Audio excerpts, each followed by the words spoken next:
UFC 319 is going down in Chicago. They just got done with the press conference, and Dricus du Plessis got booed the fuck out of the place. And you know who else they booed? They had the nerve to boo Aaron Pico. Chicago, what the fuck are we doing? Where are you going to find more exciting fighters than Aaron Pico and Dricus du Plessis? Who are you booing? Are you on drugs? Why are you booing these fighters who should clearly be fan favorites? Can someone explain that to me? Why are you going to boo Aaron Pico, who just rips concrete hands at everybody he fights? He's a world-class wrestler. He was this phenomenal high school young kid wrestler. Is he going to be the Olympic gold medalist? He's super, super hyped up. He goes into MMA, learns how to box, spars with a bunch of fucking high-level pro boxers, Ryan Garcia, the list goes on. Big Canelo fan. He gets out there. He just decides to knock people the fuck out, throw caution to the wind, get in awesome fights. He's wanting to challenge himself. He comes over to the UFC, and he gets booed. That's stupid. People being excited about Khamzat makes sense. But I don't know, man. Too many haters out there. Too many fucking haters. I wouldn't know about that. All y'all are so nice to me. But too many fucking haters out there. That's crazy. I'm going to break down the entire card. I'm going to start from the bottom, go to the top. Let's talk about the newest addition to the card. Fresh off a Dana White Contender Series with a fucking gorgeous front kick to the body and good takedown defense, might I add. Basinger Susurkayev. I think I got that right. I think I'm getting the name right. A training partner of Khamzat Chimaev is fighting the Cage Fury champion, Eric Nolan. I'll go with Susurkayev because Eric Nolan's got a big left hook and he's a good striker, but he's up against a really talented striker in Basinger, and I feel like Basinger is just a little bit more rangy, a few more weapons. You saw those head kicks he was throwing. He'd go to the leg and then to the head. I like the dynamic setups he's using. Obviously, he's training with great people and fresh off of that nice knockout where he probably doesn't have any injuries. Caveat, he was getting held on the fence. So when you're getting held on the fence and kneed in the legs, like 4 days notice is crazy, you know? Fighting back-to-back weeks. This is like some old school Hickson Gracie, Valet Tudo shit. That's what this is. That's ballsy, sir. But I can imagine him, out striking Nolan from range. Nolan, he's lost by being taken down before. He's beaten some decent guys in Cage Fury, but I think that I got to go with the Russian. Interesting. I mean, that's the shortest notice. That's the quickest turnaround I've ever seen, right? I think as Khamzat was 10 days notice. So he turned around in 2 weeks. What was it? And this one's 1 week. Absolutely insane. Hopefully he goes out there and puts on a good show and doesn't have like a broken pinky toe he's not telling us about, Very interesting. I like that Susurkayev has big balls. Good for him. Alibi Adiris, it's tough fucking names, versus Joseph Morales. I got Adiris because the pressure he applies. We've seen Morales have issues with pressure, like in his last UFC stint. Morales was out there with Davis and Figueiredo backing up, skirting the fence. It really worked against him. I think Adiris could just get on the fucking gas pedal, put the car in drive, head straight towards Morales and put it on him. He misses big sometimes, so it's not bettable for me because there are opportunities to put Adiris out. But is Morales the guy to do it? I don't think so. I think Adiris comes off the Ultimate Fighter and gets it done at 125. Karine Silva versus Dion Barbosa. Karine Silva because she had a full camp. Dion Barbosa also good at jiu-jitsu, but I think she ends up on her back here. It's going to be an issue. I think Karine Silva gets this thing done. Karine Silva's well-rounded, finishes a lot of fights by submission. They probably go long here because of the matchup. Dan Barbosa, it would be good if she, had a full camp. The fact that she doesn't, how am I going to pick her here? Karine Silva decision. Nursultan Ruziboev versus Brian Battle. I like this fight. I'm a Brian Battle fan. I'm not a fucking hater. Okay. I am not a Brian Battle. I've picked Brian Battle many times, even given him out. I think he was a lock of the week in Premium Channel, who, by the way, this week I gave out Bobby Green versus Diego Ferreira. I gave out Diego Ferreira as a bet, and now Bobby Green pulls out. Oh, fuck. I just had bet more money on that one like yesterday, day before. I had just bet more money too. I already had a bet on it. And as the week went on, my confidence only grew on Diego Ferreira. Put another bet on it. And then Bobby Green pulls out. That sucks. Back to this great fight. Nursultan Ruziboev has more power than Brian Battle. Brian Battle's got heart, make no mistake about it, but Nursultan Ruziboev is a better wrestler than him, so he should be able to decide where the fight takes place, and I don't see Brian Battle subbing him. I don't see Brian Battle sending up a head kick. I think it's Ruziboev with the hands, Ruziboev with the wrestling, with the clinch control on the fence. Brian Battle cannot afford to be in a close one here because I think Ruziboev is going to do more damage, out-hustle him, get the positions. I got Ruziboev in this one, and he's a dog. Edson Barbosa versus Klose. I'm going to go with old man Edson Barbosa. Edson Barbosa because he is a better kicker by far than Klose, and I just can't trust Klose. He's never been high level. He has some defensive issues. You can hit him too easily, and I do think that on offense, Edson Barbosa is just too fucking good for him, too technically sound. He's just better. You know, although Klose is a couple years younger, we haven't really seen Edson fall off. I mean, Lerone Murphy's pretty good. You guys will hear a Lerone Murphy breakdown in a minute. I think that he's good enough to where he should win every round against a Klose and not be getting, clipped with anything gigantic. Klose, always fairly dangerous. 15-3. I mean, it's good. He's been in the UFC for a while. Give me Edson Barbosa. Alex Hernandez versus Chase Hooper. I got Chase Hooper. Chase Hooper is no longer Gumby, okay? Chase Hooper found the fucking weight room. Chase Hooper is looking like a contender. I mean, he's moving real well on the feet, and we already knew how dangerous he was on the ground. Now you add the strength and conditioning, you add his move up a weight class. I think Chase Hooper's got this thing against Alex Hernandez, who just lacks talent. Alex Hernandez is tough. He's gritty. He'll get in a close fight with people. Strong, well-rounded. But that's it. He doesn't really have that thing that makes him stand out. And Chase Hooper's submission ability does stand out. Like when you hit the mat with Chase Hooper, it's on. He's looking for a neck. He's looking for an armbar. When he misses that armbar, he's looking for the neck again. You know what I'm saying? He's going to put stuff together. In modern grappling, John Danaher preaches to go directly from defense into offense. So as soon as you defend something, you immediately attack. That's what Chase Hooper's jiu-jitsu is all about. He's an absolute finisher. I do think he gets it done against an Alex Hernandez. Fairly confident on that one. Jessica Andrade is taking on Loopy Godinez. I got to go Loopy Godinez. Jessica Andrade is hot and she's cold. She's yes and she's no. She's just, I can't give out somebody who I've seen. I mean, it's hard to, sorry, Jessica. Quit. We've seen her quit. That Tatiana Suarez performance, questionable. There's been a couple times where that's happened to her, right?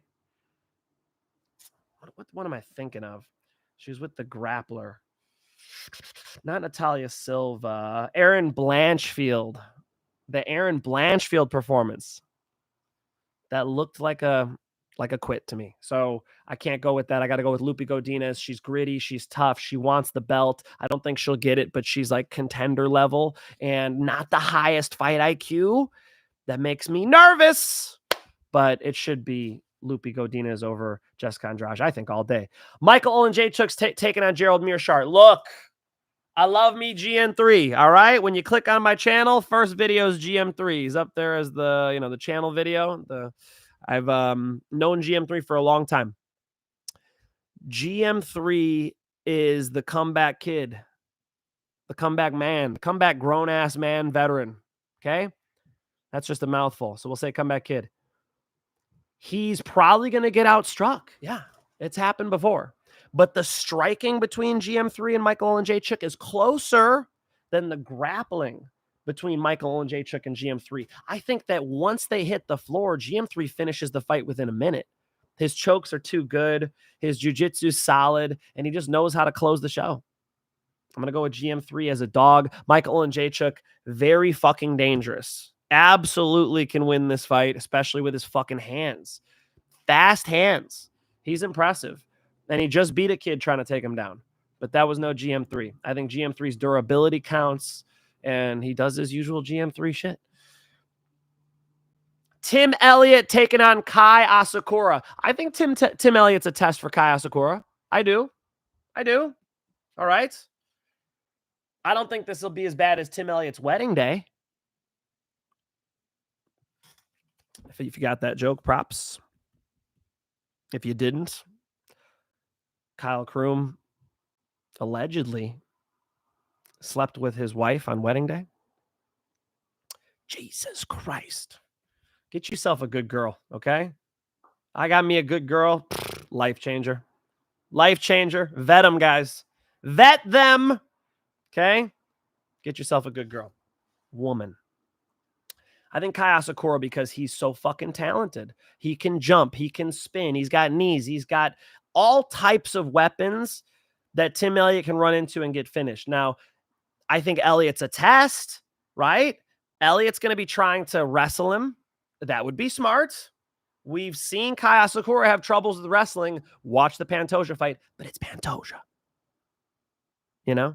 Now he's going to fight like a UFC gatekeeper. I do think he gets past the gate. I think Kai Asakura is too goddamn dangerous. He's got sharp weapons, sharp blades that are just ready to go. You know? I'm excited to see his elbow game. He's got some hands on him. He's got kicks. Yeah, Kai Asakura in that cage is going to be tough. His style is really well built for the ring, right? So I do think there could be some issues with the fence. It'd be very smart for a wrestler to try to push him through that fence like you push cheese for a cheese grater. Just grind him on that fence and wear away at him. And that's something that can happen here. But I got to go with Kai Asakura, man. I'm very fucking impressed by him. 21-5. He's very experienced coming in the UFC. First UFC fights Pantoja. Obviously, you got to lean Pantoja there. I certainly did. But Kai Asakura versus a Tim Elliott, I think he's got it here. Michael Venom Page taking on the Killer Gorilla, Jerrod Cannonier. Jerrod Cannonier is a tough customer, right? I do think in a small cage, this thing's more interesting, but they're in the pay-per-view cage. They're at the United Center. I think that Michael Page can style on him. Just like he said at the presser, throw some flashy shit, right? I think he could throw some flashy shit on a Jerrod Cannonier. Jerrod Cannonier's gamey. He ain't stupid. He's going to walk forward. He's going to try to do his thing, wrestle a little bit, let his hands go, put pressure on MVP. But MVP in that sideways stance is so different. If you haven't sparred somebody like that, it's just a different timing. It's a different way you have to take them down because there's really no double leg available, right? It's just that lead leg, and MVP's real good at takedown defense. People want to say MVP's got bad takedown defense. They're tripping. Every single person, maybe besides the one-eyed pirate, who's fought him is trying to take him down. And he defends a lot of takedowns. I know a lot of you didn't watch Bellator, but if you watch like him versus Logan Storley's missing takedown after takedown, and it was boring. But he's not on his back. And when we score on damage, like I know one Chicago judge pretty well, and I know he loves to score on damage, and I think he's going to be working the event. Have they announced that yet? That'd be interesting to see. I would tell you guys if I see his name out there. He loves scoring damage. That's MVP here. It's going to take punches or ground and pound from Jerrod Cannonier. And again, I don't think he'll get the ground and pound off because I don't think he's getting the takedowns. Then the punches, man, MVP's in that big cage. He'll move left, he'll move right, he'll float back, he'll blitz in. I do think MVP gets it done. Let's call it a decision. But he says he wants knockout. I believe him. I think he's going to send some head kicks up there, see what he could get done. Geoff Neal versus Carlos Prates. I'm going with the cigarette smoker himself, Carlos Prates. I think Carlos Prates is a problem. long range. He puts those fucking long ass arms out there. He's got all that range on him. You know, it's going to be up to Neal to try and put punches on him because it's going to be Prates with the kicks. And then in range, you got his knees. His knees are fucking lethal. Ask Charlie Radke. Don't ask Charlie Radke. You'll get flicked off. I think that Carlos Prates can win this fight by knockout, actually. Yeah. I think Neal's going to have to put pressure on him, and Neal's tough and durable, but Carlos is a fucking finisher. He almost put away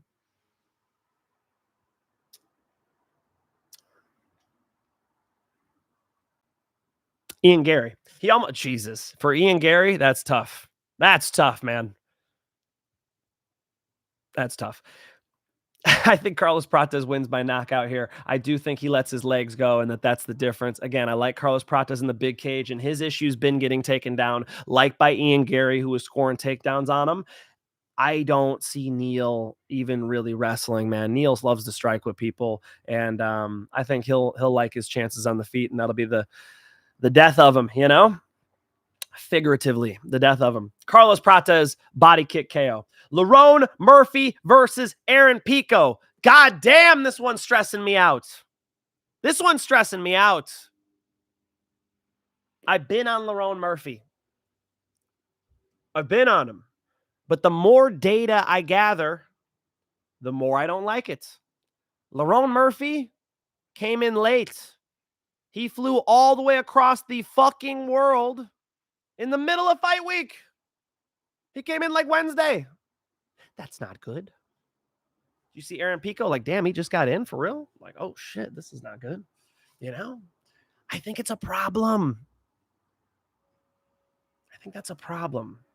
Because what is Aaron Pico's biggest hurdle here? It's the fact that it's his UFC debut. It's the fact that he's going to be a little rusty. It's the fact that he's going to have to find his timing out there after not fighting for 18 months, and Lerone Murphy's been on a roll. But now we might have a jet-lagged Lerone Murphy. Come on, man. Do I really have to pick this? God damn it. Lerone Murphy should have come out a couple weeks ago, man. I'll tell you what.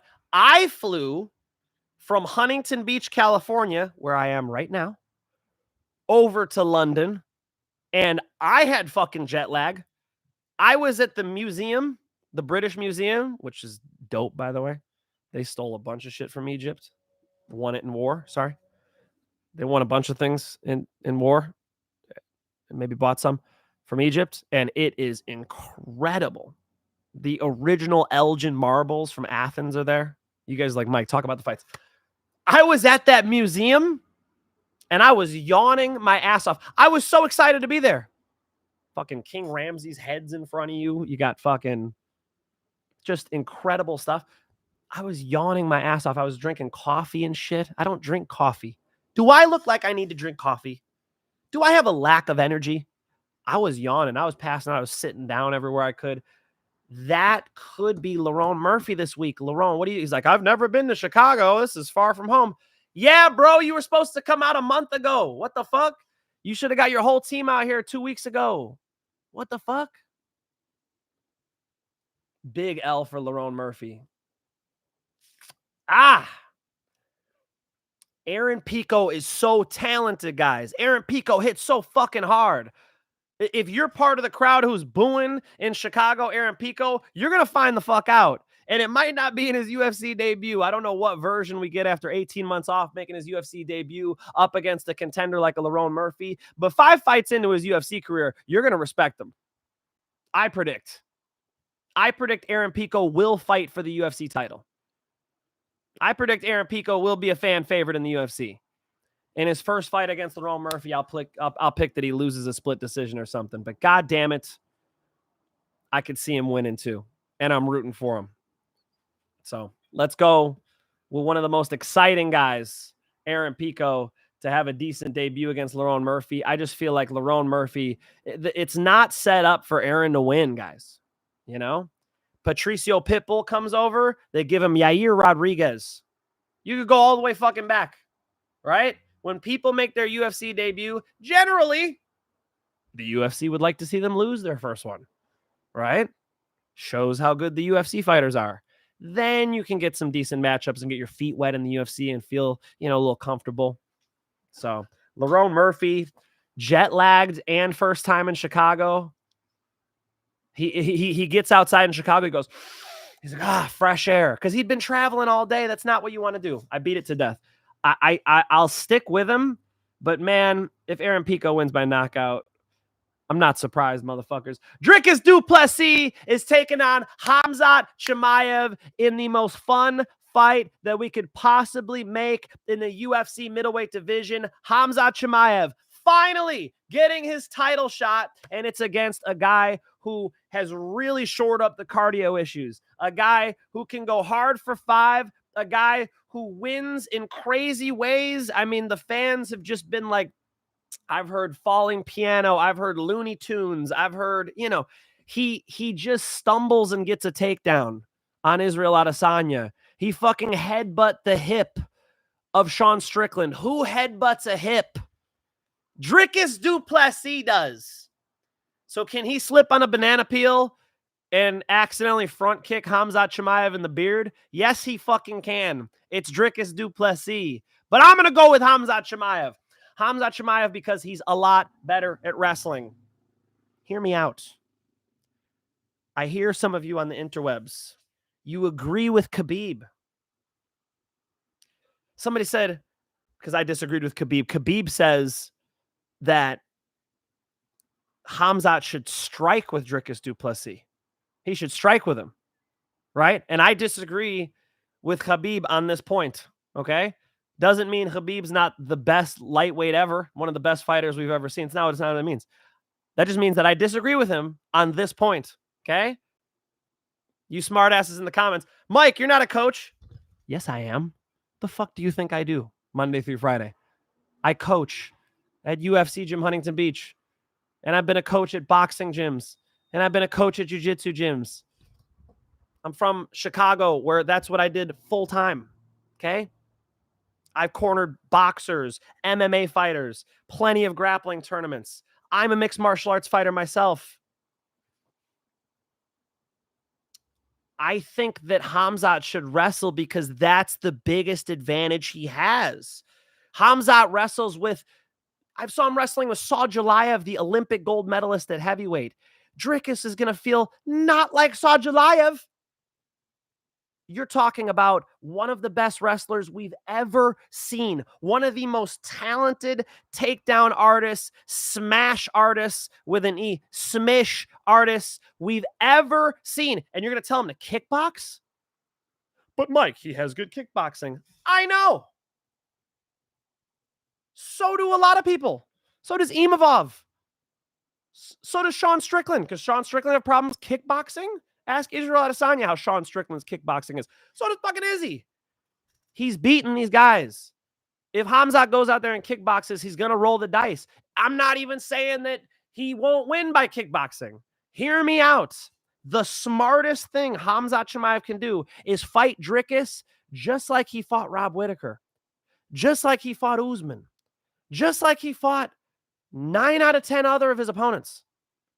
Okay, who did he knock out? Ikram Aliskerov and Gerald Meerschaert? What the fuck are you guys talking about? So the best thing Khamzat can do is go be Khamzat. Not call an audible when he's fighting somebody who's not a wrestler. Dricus du Plessis is not a wrestler. He's from South Africa. Okay? I don't really know what the fuck they do in South Africa, but it ain't wrestling. Okay? Khamzat Chimaev is Chechnyan. You know what they do in Chechnya? They pick motherfuckers up and they throw them on the ground. And I think that's what he should do here. Khamzat Chimaev via wrestling smash. He should blitz him. He should be himself. All this talk about he needs to adjust this and that. Fuck that shit. Khamzat needs to go out there and be himself. Khamzat can get this thing done. I think in the first or second round, Khamzat via face smash. He's got a nice rear naked strangle now. Before you saw against Leach, he had the hand on the top of the head. It wasn't a good one. Now he's got a squeeze. Look at the way he drives with his lat. He gets that rotation. You don't just want to do a rear naked strangle with the primary arm and the secondary arm. You could also add that rotation action. That's how you get somebody's eyes to pop out of their head. You want to talk about Looney Tunes? That's some Looney Tunes shit we could see from Dricus du Plessis, right? I got Khamzat Chimaev all day. Khamzat Chimaev with the strangle. Dricus is great. In a wrestling match, he's getting teched. You know what that means? It means that Khamzat would score so many points, they stop the match. He's getting fucking teched. Khamzat's way better at wrestling than everybody in the division. Pretty much everybody in the UFC. I got Khamzat Chimaev here. All right. One more time for my people in the back. I'm going Khamzat Chimaev winning the title. I'm going with, I want to pick flip to Aaron Pico. I'll stick to my guns and go Lerone Murphy, but God damn it, Lerone. Why'd you come in on fight week? Aaron Pico might get him. I'm going to go with Carlos Prates over Geoff Neal. I'm going to go with Michael Venom Page over Jerrod Cannonier. I'm going to go with Kai Asakura over Tim Elliott. Basinger, Susurkayev over Eric Nolan. Michael Olin. No.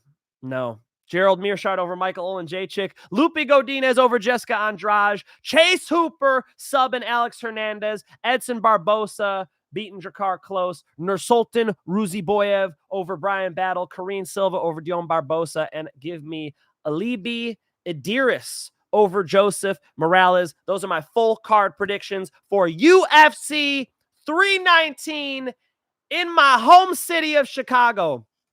And I've got something for you guys, okay? If you flew out to the fights, maybe it's your first time in Chicago, like Lerone Murphy, right? I got something for you guys. You ready? These are the spots to hit to eat because Chicago, it's cold most of the year. So what do us Chicagoans have to do? Eat, okay? Chicagoans love to eat. And so here's some solid spots for you guys. If you want a Polish sausage or a hot dog, you have to go to Maxwell Street, okay? It's called Jim's Original. It's right outside of UIC, University of Illinois, Chicago, where I've done commentary before. And I walk right around the corner and I go get Jim's Original. Holy moly. If you haven't tried a Polish sausage, the best, okay? If you want pizza, Pequod's Pizza in Lincoln Park. You get the deep dish with the caramelized crust. I like pepperoni. I put extra cheese on it. Extra red sauce isn't a bad idea either. Woo! Is that good? I mean, is that good? It's going to be hard to go wrong with pizza in Chicago, by the way. You could go Lumalnati's. You can go Rosati's. You could hit a chain and you won't miss. You know what I'm saying? There's a lot of good pizza, but I'll give you that one. Pequod's in Lincoln Park. I used to run a gym 2 doors down, okay? Right from the gym. That was UFC Gym Lincoln Park, killed by COVID. Rest in peace. I had moved to Huntington Beach already. I had nothing to do with it. If you want beef, don't pick a fight with Khamzat.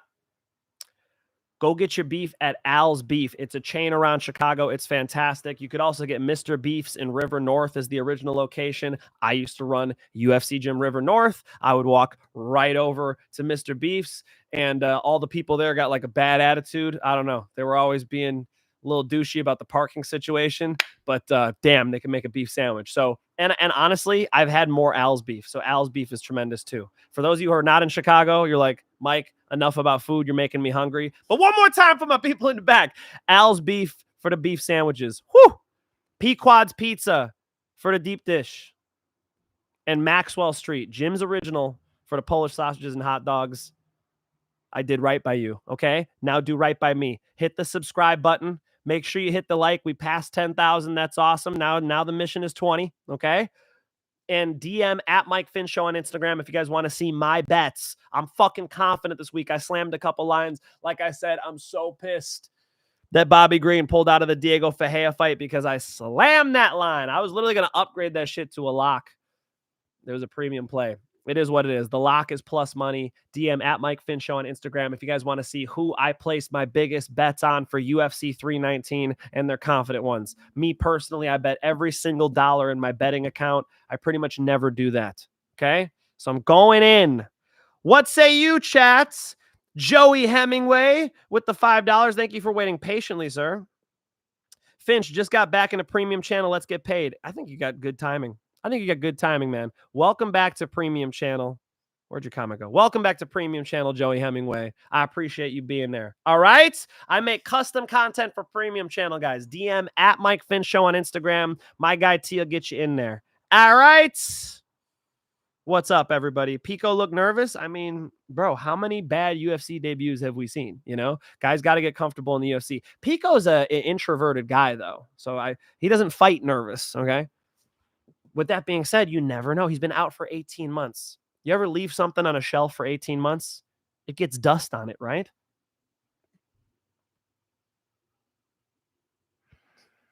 You picked O'Malley over Merab? No, I didn't. What? Fucking slammed Merab over O'Malley. Slammed Merab over O'Malley. In the rematch. That's true.